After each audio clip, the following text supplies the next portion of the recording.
കാഞ്ഞങ്ങാട് നഗരത്തിന്റെ സിരാകേന്ദ്രമായ കോട്ടച്ചേരിയിൽ നിന്നും 2 കിലോമീറ്റർ അകലെ കിഴക്കുംകരയിൽ നിന്നും വെള്ളിക്കോത്ത് റോഡിലൂടെ അല്പം നടന്നാൽ ഒരു ക്ഷേത്ര കമാനവും കുളവും കാണാം.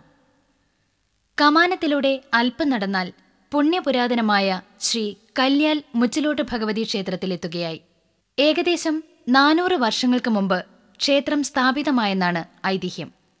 ഇവിടെ പഞ്ചലോഹത്തിലാണ് ഭഗവതിയെ പ്രതിഷ്ഠിച്ചിട്ടുള്ളത്. ദക്ഷിണകാശി എന്നറിയപ്പെടുന്ന തൃക്കണ്ണാട് ത്രയംബകേശ്വര ക്ഷേത്രസ്ഥാനികനായ തിരുമുടി നായരച്ചന്റെ ആഗമനവുമായി ബന്ധപ്പെട്ട ഒരു കഥയുണ്ട്.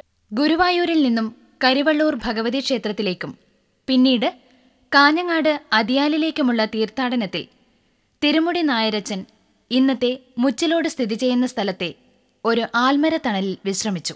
ദാഹം തോന്നിയ നായരച്ചൻ അടുത്ത് കണ്ട ഒരു മുസ്ലിം വീട്ടിൽ കയറി വെള്ളം ചോദിച്ചു. തേജസ്വിയായ വയോവൃദ്ധന് തന്റെ കൈകൊണ്ട് വെള്ളം കൊടുക്കാൻ കല്യാൽ മുസ്ലിം കുടുംബത്തിലെ അലിക്ക് ഒരു വിഷമം. അദ്ദേഹം കപ്പിയും കയറും ഒരു കുടവും നൽകി ആൽത്തറയ്ക്കടുത്തുള്ള കിണറ്റിൽ നിന്നും വെള്ളം കോരി കുടിച്ച് ദാഹശമനം നടത്താൻ തിരുമുടിയോടരുളുന്നു. വെള്ളം കുടിച്ച് ദാഹശമനം വരുത്തി പോകാനായി ഇറങ്ങുമ്പോൾ തന്റെ ഓലക്കുട എടുക്കാൻ ശ്രമിച്ചെങ്കിലും പൊങ്ങിയില്ലത്രേ. ശ്രീ മുച്ചിലോട്ട് ഭഗവതി കരിവള്ളൂരിൽ നിന്നും തന്നെ അനുധാവനം ചെയ്തതായി പ്രശ്നചിന്ത വഴി ഗ്രഹിച്ചു. പിന്നീട് സമുദായ അംഗങ്ങൾ ക്ഷേത്രം പണിത് ദേവിയെ കുടിയിരുത്തിയെന്നാണ് ഐതിഹ്യം.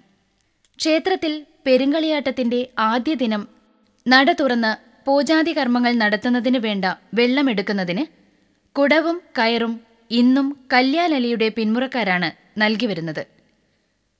1994 ഇവിടെ പെരുങ്കളിയാട്ടം നടന്നത്. കാഞ്ഞങ്ങാട്